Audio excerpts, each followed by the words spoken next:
गरीब संस्कारी बहू का अमीर जुआरी ससुराल। माँ, आज खाने में क्या बनाऊं? मुझे तो कुछ समझ नहीं आ रहा है। रोज रोज आलू खाते खाते टेस्ट खराब हो गया है। बेटा, कल तेरी चाची जो चावल दे गई थी उसी से खिचड़ी बना ले, क्योंकि कमला बहन के यहाँ काम करने से जो पैसे मिले थे वो तो इस बार दवाई में ही खर्च हो गए। अरे हाँ माँ, ये तो आप सही कह रही हैं, लेकिन आप ज्यादा टेंशन मत लो। मैं एक काम करती हूँ, घर में कुछ सब्जियाँ भी रखी हैं तो मैं पुलाव बना लेती हूँ। वैसे भी मेरा कई दिनों से पुलाव खाने का मन कर रहा है। दोनों माँ बेटी आपस में खाने की बातें कर रही होती हैं कि तभी बाहर से खेलता हुआ रोहित अंदर आता है। दीदी दीदी, जल्दी खाना बना दो, मुझे बहुत भूख लगी है। आपको तो पता है, आज स्कूल से आकर भी मैंने कुछ नहीं खाया। स्कूल में भी खाना नहीं बना था। कुक आंटी की तबीयत खराब थी ना। अरे मेरा बच्चा, बस मुझे 20 मिनट दे, मैं तेरी पसंद का पुलाव बना देती हूँ। आज तो देख कमला चाची कितने अच्छे चावल दे गई है। तू तब तक अपने दोस्त के साथ खेल ले। मीरा रसोई में लग जाती है। उधर रोहित अपने दोस्त अंकुश के साथ खेलने लगता है, लेकिन अचानक खेल के बीच दोनों में झगड़ा हो जाता है। तुम दोनों लड़ क्यों रहे हो? और रोहित, ये क्या है तुम्हारे हाथ में, जरा दिखाना। जैसे ही मीरा जबरदस्ती रोहित का हाथ आगे करवाती है, उसके हाथ में पैसे दिखाई देते हैं। वो अंकुश के साथ बाजी लगाकर पैसे जीत रहा था। बदतमीज, यही खेल मिला था तुझे? पढ़ने लिखने की उम्र में जुआ खेलेगा तू? तुझे पता है मुझे इस खेल के नाम से भी सख्त नफरत है। आइंदा अगर तुझे ऐसे काम करते देखा ना तो अच्छा नहीं होगा। मीरा की आवाज सुनकर पूनम भी बाहर आ जाती है। रोहित, ये क्या सुन रही हूँ मैं? जुआ खेलेगा तू? हमने तुझे यही सिखाया है? माँ बेटी मिलकर रोहित को घर के अंदर ले जाती हैं। दिन यूं ही बीत रहे थे। परिवार बहुत गरीब है। पूनम दूसरों के घरों में काम करती है, मीना घर संभालती है और रोहित सरकारी स्कूल में पढ़ता है। एक दिन अचानक कमला चाची घर आती है। आओ कमला बहन, कैसे आना हुआ? आपने खाना तो खा लिया ना? वो मैंने भाई साहब के लिए खाना बनाकर रख दिया था और फ्रिज में रायता भी रखा था। कपड़े धोकर मैं छत पर सुखा आई थी। आपको कहीं कुछ सामान ढूंढने में परेशानी तो नहीं हुई? अरे सब काम तो तुम कर ही आती हो। और हाँ, भाई साहब के लिए जो रायता बनाया तो बहुत अच्छा था। कह रहे थे कि पूनम बहुत ही अच्छा खाना बनाती है। अरे अब तो मेरे बच्चे भी तेरे हाथ के खाने के दीवाने हो गए हैं। अगर किसी दिन मैं सब्जी बना देती हूँ तो मुंह बनाकर खाते हैं। अरे बहन, वो तो मेरा फर्ज है। आप लोगों को खाना पसंद आता है और आप तारीफ कर रहे हैं तो ये आपका बड़प्पन है, वरना खाना तो मैं सबकी तरह ही बनाती हूँ। मैं कुछ अलग नहीं करती। अरे जब अच्छा बनाती है तो तारीफ तो करेंगे ही। हाँ, मैं ये कह रही थी कि पड़ोस वाली राधा की शादी तय हो गई है। बहुत अच्छे घर में रिश्ता लगा है उसका। और उसकी माँ कह रही थी कि लड़के वालों ने दहेज लेने से भी साफ मना कर दिया है। ये तो बहुत अच्छी बात है। लड़की अपने घर से इज्जत से विदा हो जाए, माँ बाप के लिए इससे बड़ी खुशी क्या होगी। और फिर गरीब आदमी आज महंगाई के जमाने में कहाँ दहेज दे पाता है। लड़के वालों ने खुद ही मना कर दी तो उनका बड़प्पन है। हाँ, और अब हमारी मीरा बिटिया भी तो जवान हो गई है। कुछ सोचा है तुमने उसकी शादी के बारे में? बहन जी, मैं क्या सोचूं? जैसा भगवान को मंजूर होगा वैसा ही होगा। और फिर मीरा के बारे में सोचने के लिए आप और भाई साहब तो हो ना। मैं ज्यादा टेंशन क्यों लूं? इस तरह पूनम कमला थोड़ी देर बैठकर बातें करते हैं। थोड़ी देर बाद कमला घर चली जाती है। पूनम अपने घर के कामों में लग जाती है। ऐसे ही कुछ दिन बीत जाते हैं। कुछ दिन बाद राधा की शादी का दिन आता है। माँ, मुझे राधा की शादी में जाना है, लेकिन मेरे पास पहनने को अच्छे कपड़े नहीं है। देखो ना, सारे सूट पुराने हो गए हैं। बेटा, जो है उसी में से कोई साफ सुथरा सूट पहन ले। मेरी बेटी तो सारे कपड़ों में सुंदर लगती है। वैसे इस बार कुछ पैसे बच गए तो तुझे नया दिला दूंगी। मीरा साधारण कपड़ों में शादी में पहुंचती है। वहीं उसकी दोस्त रीना मिलती है। अरे मीरा, कहाँ रहती है तू? आज कितने दिनों बाद दिखी है। तुझे तो पता है माँ घर पर नहीं रहती तो घर मुझे ही संभालना पड़ता है। तभी राधा भी उनके पास आती है। अब मैं तो चाहती हूँ तुम दोनों की भी शादी अच्छे घर में हो जाए, फिर हम तीनों अपने अपने पतियों के साथ पिकनिक पर चलेंगे। अरे पगली, पिकनिक नहीं, हम तीनों साथ में हनीमून पर जाएंगे। सब हंसने लगते हैं। थोड़ी देर बाद राधा और उसका दूल्हा स्टेज पर वरमाला के लिए आते हैं। शादी की रस्में पूरी होती हैं और राधा की विदाई हो जाती है। कुछ दिन बाद कमला फिर से पूनम के घर आती है। लो बहन जी, लड्डू खाओ, आज बहुत अच्छी खबर लेकर आई हूँ। लड्डू तो खा लेंगे, लेकिन पहले ये बताओ खुशी किस बात की है? मैं कह रही थी ना, जब भगवान की इच्छा होगी तो हमारी मीरा बिटिया का भी अच्छे घर में रिश्ता होगा। देखो, आज मेरी बात सच हो गई। अरे कमला बहन, आप बातों को गोल गोल क्यों घुमा रही हो? सीधे सीधे बताओ ना। अरे हमारी मीरा राधा की शादी में गई थी ना, वहाँ मेरी बहन के जेठ का लड़का भी आया हुआ था। उसे हमारी मीरा बहुत पसंद आ गई है। बड़ा ही ऊंचा घर है उनका, बहुत अमीर लोग हैं। अगर हमारी मीरा उस घर की बहू बन जाएगी ना तो राज करेगी राज। कमला की बात सुनकर पूनम की आंखों में खुशी की चमक उठती है। उधर रसोई में चाय बनाती हुई मीरा के कानों में जैसे ही ये खबर पड़ती है वो भी मन ही मन मुस्कुरा उठती है। कमला बहन, तुम्हें तो पता ही है मीरा की शादी ब्याह सब मुझे ही करना है। तुम अपने हिसाब से देख लेना, बस लड़के में कोई बुरी आदत ना हो। अरे बहन, तुम बिल्कुल भी टेंशन मत लो, सब मुझ पर छोड़ दो, बहुत ही अच्छे खानदानी लोग हैं। अरे उस घर में मीरा बिटिया का रिश्ता हो गया तो समझो इसकी किस्मत खुल जाएगी। और फिर उनकी तो कोई मांग भी नहीं है, कह रहे हैं बस बेटी के सिवा और कुछ नहीं चाहिए। कमला की बातें सुनकर पूनम का रिश्ता पक्का करने के लिए हाँ कर देती है। कमला लड़के वालों से बात करती है। दोनों परिवार बैठकर अगले महीने की शादी की तारीख निकाल लेते हैं। शादी से 2 दिन पहले ही मीरा की सास पूजा उसके लिए कपड़े और गहने भिजवा देती है। भारी भरकम गहने देखकर पूनम की आंखें भर आती हैं। बेटा, मैंने हमेशा भगवान से यही दुआ मांगी थी कि मेरी जिंदगी तो जैसे तैसे कट गई, पर मेरी बिटिया अच्छे घर चली जाए। देखो तो कैसे राजा महाराजाओं वाले गहने आए हैं तेरे लिए। एक तरफ पूनम बेटी की शादी से खुश है तो दूसरी तरफ उसके जाने के ख्याल से आंखें नम भी हो जाती हैं। आखिरकार शादी का दिन आता है, ढोल नगाड़ों के साथ बारात आती है और धूमधाम से शादी संपन्न होती है। विदाई के बाद मीरा अपने ससुराल पहुंच जाती है। भाभी, दाएं पैर से कलश गिराकर घर में प्रवेश करो। सोनिया, तुम्हारे आने की मुझे इतनी खुशी हो रही है कि बता ही नहीं सकती। मैं अकेले घर में बोर होती थी, मैंने कितना वेट किया कि घर में देवरानी आएगी तो मैं इसके साथ पार्लर जाऊंगी, शॉपिंग करूंगी, बैठकर बातें करूंगी, और आज फाइनली मेरा इंतजार खत्म हो गया। तभी पीछे से राहुल मजाक में बोल पड़ता है। अरे हाँ, तुम्हारी पार्टनर जो आ गई है, अब घर में कोई काम तो होगा नहीं। तुम दोनों बैठकर अब बातें बनाना जिसमें मीरा तुम्हारा पूरा साथ देगी। राहुल की बातें सुनकर सब हंसने लगते हैं। तभी मोहन बीच में बोलते हैं। अरे भाई, सारी बातें दरवाजे पर ही करोगे क्या? बहू को अंदर तो ले जाओ, थक गई होगी बेचारी, बाकी रस्में सुबह देख लेना। रात को सोनिया मीरा को उसके कमरे तक छोड़ देती है। मीरा घूंघट डाले पलंग पर बैठी है। तभी धीरे से दीपक कमरे में आता है और उसका हाथ थाम लेता है। अरे राधा की शादी में तुम्हारी एक झलक ने मेरा दिल घायल कर दिया था, और तुम अब भी मुझे तड़पा रही हो। हाँ? तड़पा क्यों रही हूँ, वो तो आपको सोचना चाहिए। अच्छा बाबा, याद है मुझे। ये लो तुम्हारी मुंह दिखाई का गिफ्ट, अब तो घूंघट उठा लो। दीपक मीरा को एक खूबसूरत डायमंड की अंगूठी पहनाता है। दोनों प्यार से बातें करते हैं और रात यूं ही बीत जाती है। अगली सुबह मीरा जल्दी उठकर तैयार होती है। तभी दरवाजा खटखटता है। पूजा दरवाजे पर खड़ी होती है। साथ में नौकर एक बड़ी थाल में भारी साड़ी और गहने लिए खड़े हैं।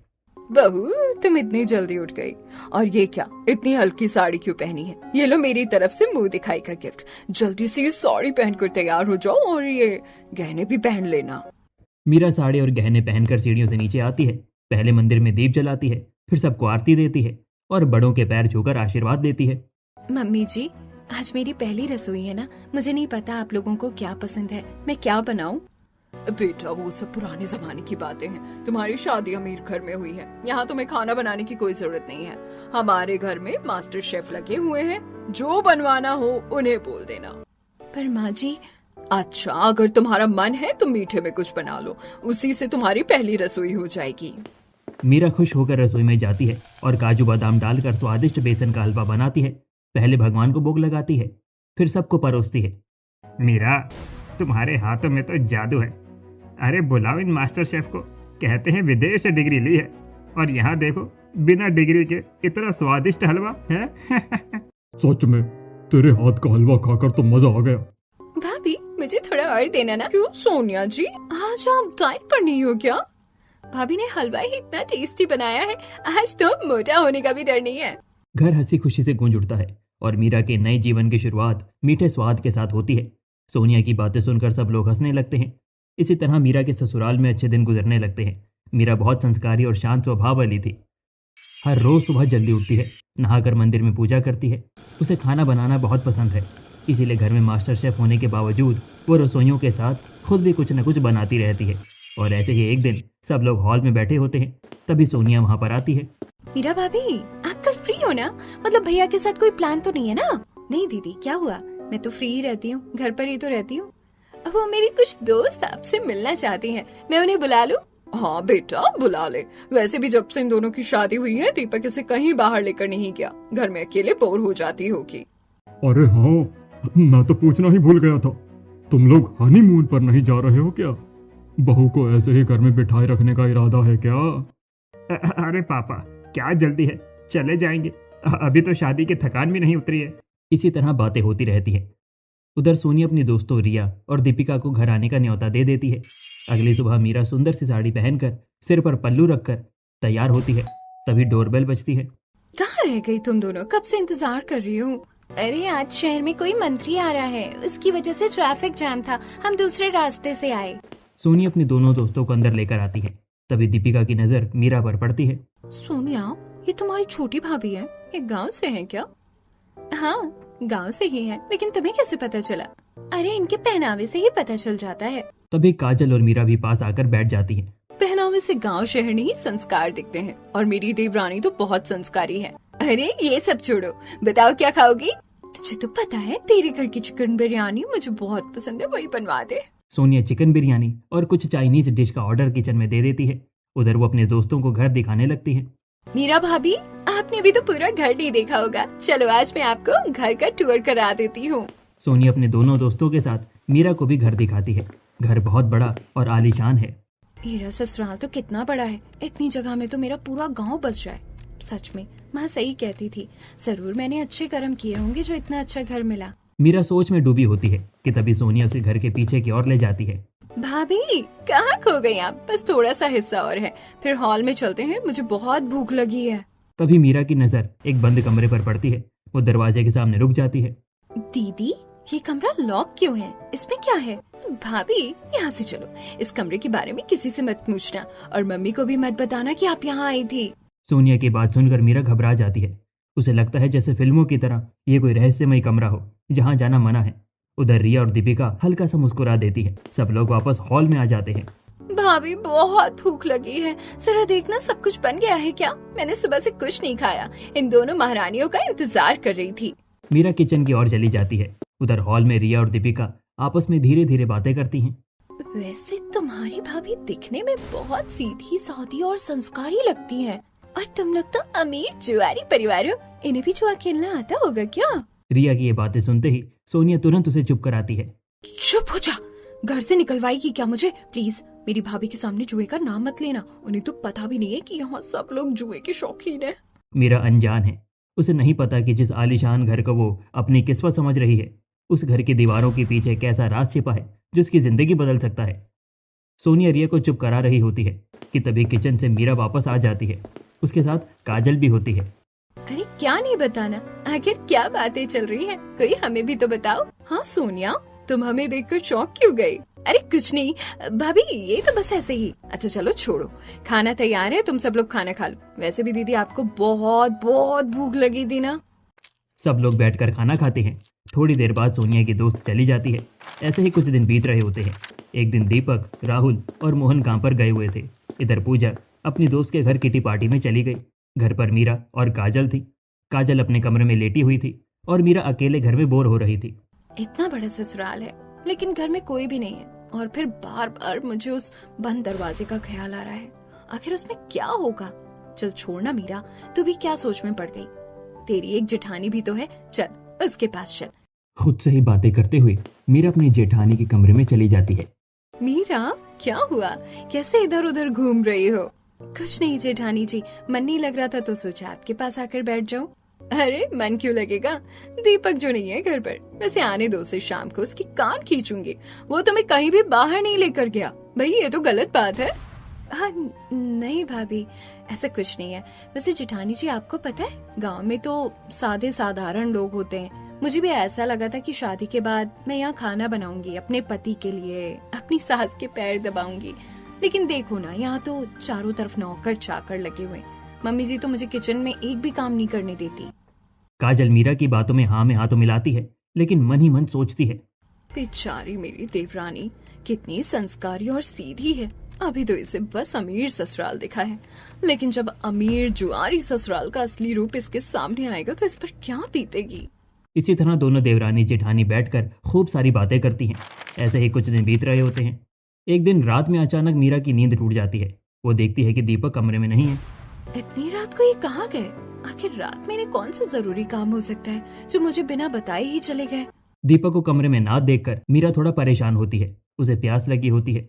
जब वो देखती है कि जग में पानी नहीं है तो वो उठकर किचन में पानी लेने के लिए जाती है। जैसे ही मीरा रसोई से पानी लेकर आती है उसे कुछ लोगों के बोलने की आवाज़ सुनाई देती है। पहले तो उसे थोड़ा डर लगता है, लेकिन फिर वो हिम्मत करके उस आवाज़ को फॉलो करना शुरू करती है। धीरे धीरे वो आवाज़ उसे उस बंद कमरे की तरफ ले जाती है। सोनिया दीदी तो कह रही थी कि ये दरवाजा हमेशा बंद रहता है और मुझे इसके पास नहीं आना चाहिए, लेकिन ये आवाज तो यहीं से आ रही है। कमरे का दरवाज़ा थोड़ा सा खुला होता है। मीरा झांक कर अंदर देखती है और उसकी आंखें फटी की फटी रह जाती हैं। उसके पैरों तले ज़मीन खिसक जाती है, क्योंकि वहाँ उसका पूरा ससुराल जुआ खेल रहा होता है। मीरा वहाँ माथा पकड़कर बैठ जाती है। हे भगवान, जिस डर से मैं बचपन से लेकर अब तक भाग रही हूँ वो डर मेरे सामने आ गया। मेरा पूरा ससुराल तो जुआरी है और ये बात मुझे आज पता लगी। ये सब देखकर मीरा को बहुत दुख होता है। वो चुपचाप अपने कमरे में आ जाती है और थोड़ी देर रोने के बाद सो जाती है। सुबह होते ही वो ये सारी बातें अपनी जेठानी से कहती है। जेठानी जी, क्या आपको पता था कि ये पूरा परिवार मिलकर रात को जुआ खेलता है? आधी रात ये सब देखकर मैं अब तक सदमे में हूँ। आपको पता है, मम्मी जी और यहाँ तक कि सोनिया दीदी भी बाजी लगा रही थी और मेरी आंखों के सामने ही मम्मी जी ने जो सोने का हार पहना था वो हार गई। मीरा काजल को सारी बात ऐसे बताती है जैसे उसे कुछ पता ही ना हो। मीरा, मुझे पता था कि ये सच एक न एक दिन तुम्हारे सामने जरूर आएगा। चलो अच्छा है, इन घर वालों की हकीकत अब तुम्हें भी पता लग गई। अब समझ आ रहा होगा ना कि ये ससुराल केवल अमीर नहीं बल्कि अमीर जुआरी ससुराल है। पर जेठानी जी, आपको पता है, मुझे जुए से बहुत नफरत है। दरअसल बचपन में आज तो मम्मी से मटर पनीर बनवाऊंगी। आखिर मैं क्लास में फर्स्ट जो आई हूँ, और पापा से बोलूंगी कि मुझे साइकिल दिलवाएं। फिर मैं रोज शाम को साइकिल चलाया करूंगी और अपने भाई को पीछे बिठाकर घुमाने भी ले जाऊंगी। कितना मजा आएगा। मीरा खुश होते हुए घर आ रही होती है, लेकिन जैसे ही वो घर में एंट्री लेती है उसे अपनी माँ के रोने की आवाज़ सुनाई देती है। हमने कितनी मेहनत से ये कार खरीदी थी, कितने सपने सजाए थे इसे खरीदने से पहले। सोचा था हम 2 से 4 हो गए हैं, हमारे बच्चे आराम से कार में आएंगे जाएंगे, लेकिन आपने क्या किया? आप जुए में कार भी हार बैठे। अगर ऐसा ही चलता रहा तो एक दिन सिर पर छत भी नहीं होगी। ये कार मैंने खुद कमा कर खरीदी थी। मेरी मर्जी, मैं से जुए में हारूं या जीतूं। अब तुम मुझे सिखाओगी कि मुझे क्या करना है क्या नहीं। हटो मेरे रास्ते से। राजेश पूनम को धक्का देकर एक तरफ गिरा देता है। वो नशे में था, उससे ठीक से चला भी नहीं जा रहा था, लेकिन फिर भी वो अपने दोस्तों के साथ जुआ खेलने चला जाता है। गेट पर खड़ी मीरा जब उसे रोकने की कोशिश करती है तो वो मीरा को भी एक तरफ धक्का देकर आगे बढ़ जाता है। मीरा को देखकर पूनम उसे गले से लगा लेती है और फूट फूट कर रोने लगती है। ऐसे ही कुछ दिन बीतते हैं। फिर एक दिन राजेश अपना सब कुछ जुए में हार जाता है, यहाँ तक कि घर भी। मैंने आपसे कहा था कि आपकी ये लत एक दिन हमें घर से बेघर कर देगी। क्या आपने कभी सोचा है कि अब हमारे पास कुछ भी नहीं है? मैं अपने दोनों बच्चों को लेकर कहाँ जाऊंगी? मुझसे गलती हो गई, प्लीज तुम मुझे छोड़कर मत जाओ। अब माफी का क्या फायदा? अब पछताने से कुछ नहीं होगा। उस रात पूनम अपना सारा सामान और दोनों बच्चों को साथ लेकर घर छोड़ देती है। वो एक झोंपड़ी में रहने लगते हैं। पूनम बस्ती में 2-4 घरों में काम करके अपने बच्चों का पेट पालती है। मीरा की बातें सुनकर काजल की आंखों में भी आंसू आ जाते हैं। मीरा, सच में तुम्हारे साथ बहुत बुरा हुआ, और अब जब सब कुछ सही हो गया था, तुम खुश थी, तो इन लोगों की सच्चाई ने तुम्हें अंदर से तोड़ दिया है। हाँ जेठानी जी, इसी बात से तो मैं ज्यादा डरी हुई हूँ। ये बात मुझे अंदर ही अंदर खाई जा रही है। क्या हम घर वालों को समझा नहीं सकते? वरना एक दिन इनका भी वही हाल होगा जो मेरे पापा का हुआ था। तुम्हें क्या लगता है, मैंने कभी राहुल को समझाने की कोशिश नहीं की होगी?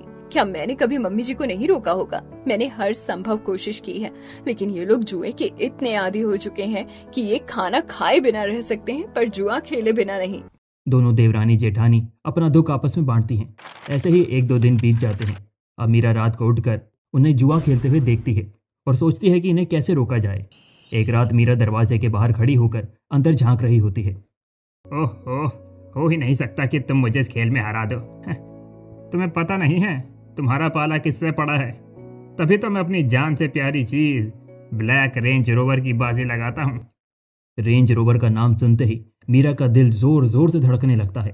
ये लोग पागल हो गए क्या? 2 करोड़ की गाड़ी को जुए में हार के तो क्या इन्हें डर नहीं लगता? मीरा ये सब सोच ही रही होती है कि तभी क्लाइंट बाजी जीत जाता है। कुछ ही सेकंड में दीपक अपनी 2 करोड़ की गाड़ी से हाथ धो बैठता है। इसी तरह उसके ससुर अपने फार्म हाउस की बाजी लगा देते हैं और देखते ही देखते फार्म हाउस भी क्लाइंट्स का हो जाता है। ये सब देखकर मीरा सच में बहुत दुखी हो जाती है। वो वापस अपने कमरे में आती है और पूरी रात करवटें बदलती रहती है। जैसे ही दीपक कमरे में आता है वो तुरंत उठकर उससे पूछती है, मैंने कल भी देखा था आप आधी रात के बाद कमरे में नहीं होते। आखिर आप कहाँ जाते हो? कहीं नहीं, मैं यहीं था, दोस्तों की कॉल आ गई थी। मुझसे झूठ मत बोलिए, मैंने रात को उठकर सब देख लिया था। आप सब लोग जुआ खेलते हो।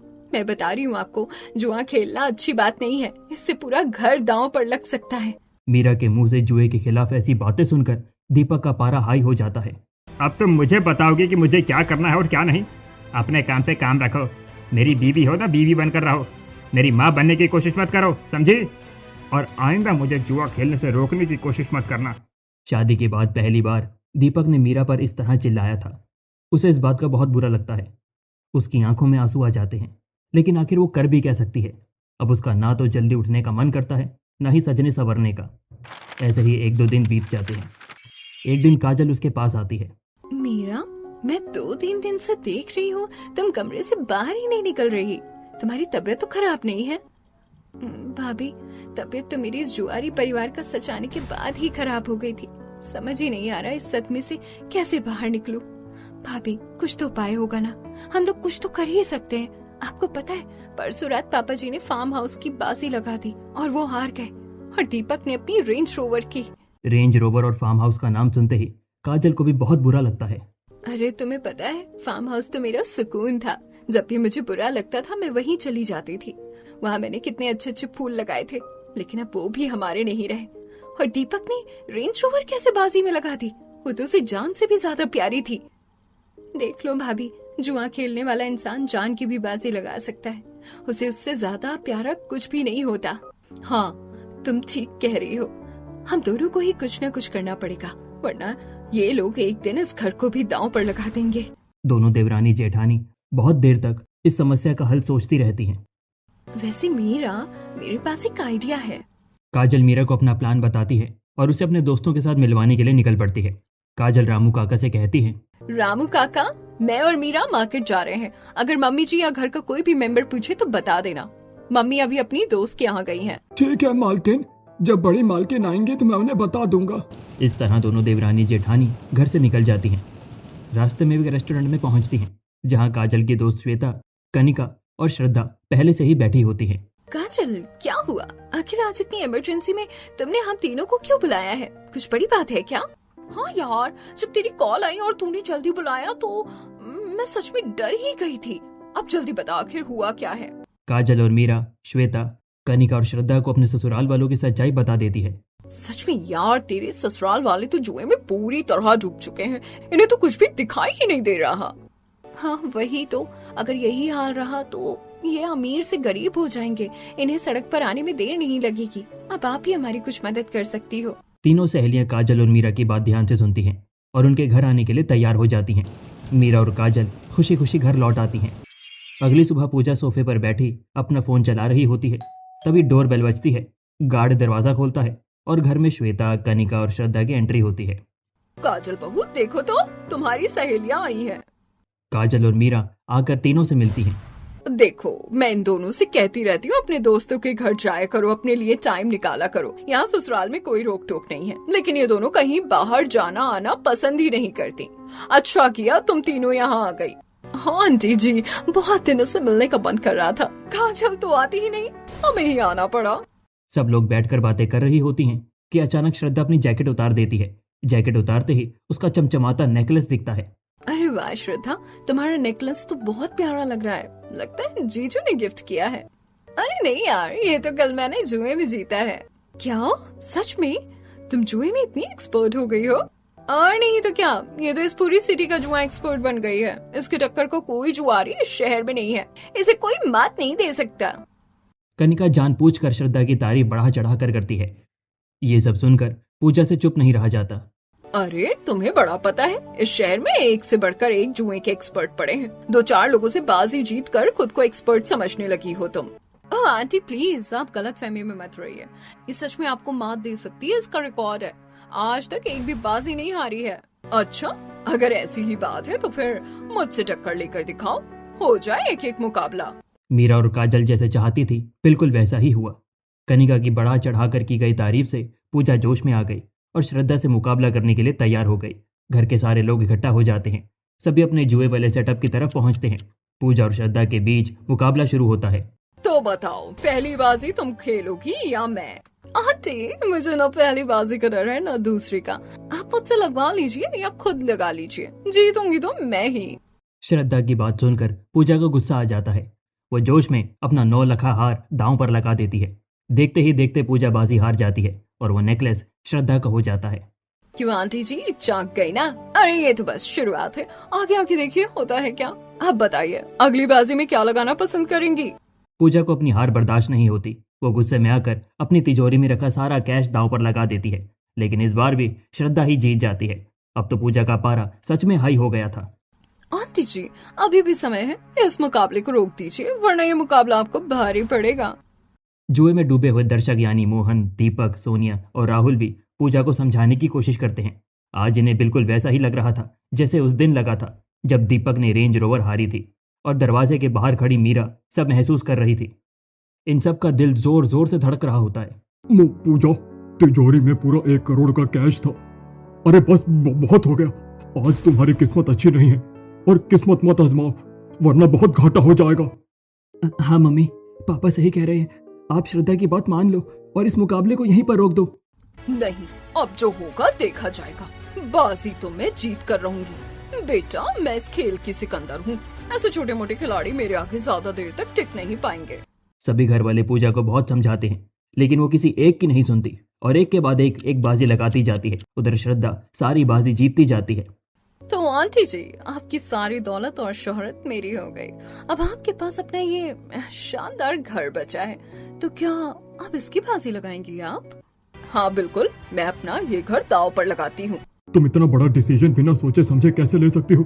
अगर तुम ये दाव हार गई तो हम सड़क पर आ जाएंगे। मम्मी, हमें सालिशान लाइफस्टाइल की आदत हो गई है। अगर आपकी वजह से हम सड़क पर आ गए तो हमारा क्या होगा? मम्मी प्लीज मान जाओ, इस मुकाबले को रोक दो।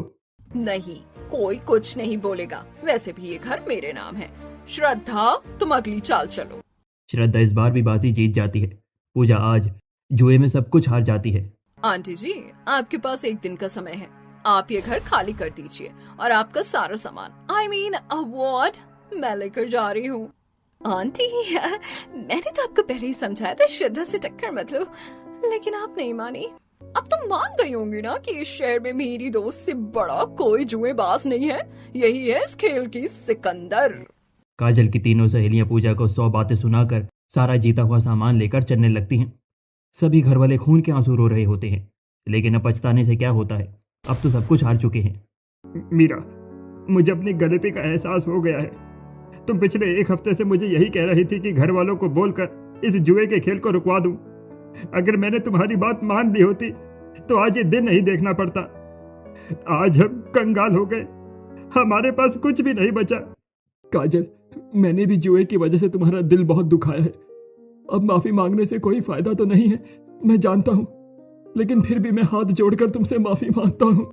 इन दोनों की बातें सुनकर मोहन बोल पड़ते हैं। गलती मेरी है।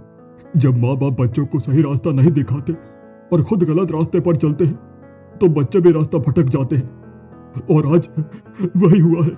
सभी घर वाले अपनी अपनी गलती पर पछता रहे होते हैं।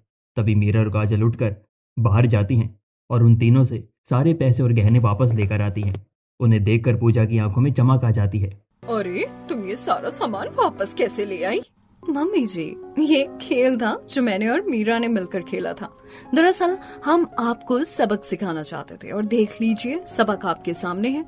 हाँ मम्मी जी, जो चीज आज आपने हारी है वो हकीकत में भी आप हार सकती थी। मेरी प्यारी बहू, अब मुझे समझ आ गया है कि तुम मुझे क्या समझाना चाहती थी। मैं हाथ जोड़कर तुम दोनों से माफी मांगती हूँ। प्लीज मुझे माफ कर दो। मैं आगे से इस घर में जुए का खेल तो क्या, उसका नाम भी नहीं लेने दूंगी। तभी रोते हुए मोहन भी दोनों हाथ जोड़कर कहते हैं, बेटा, तुम दोनों ने हमें सच में बर्बाद होने से बचा लिया। हमारी आंखों पर तो जुए की पट्टी बंधी हुई थी, लेकिन आज से इस घर में कोई जुए का नाम नहीं लेगा। मैं तुम दोनों से वादा करता हूँ। मीरा और काजल का ये खेल कामयाब होता है। आखिरकार इस अमीर जुआरी ससुराल को समझ में आ जाता है कि ये जुए का खेल एक दिन उन्हें बर्बाद कर सकता था। आज सब कुछ ठीक हो गया था। मीरा और काजल ये सब देखकर बहुत खुश होती हैं और सभी एक दूसरे को गले लगा लेते हैं।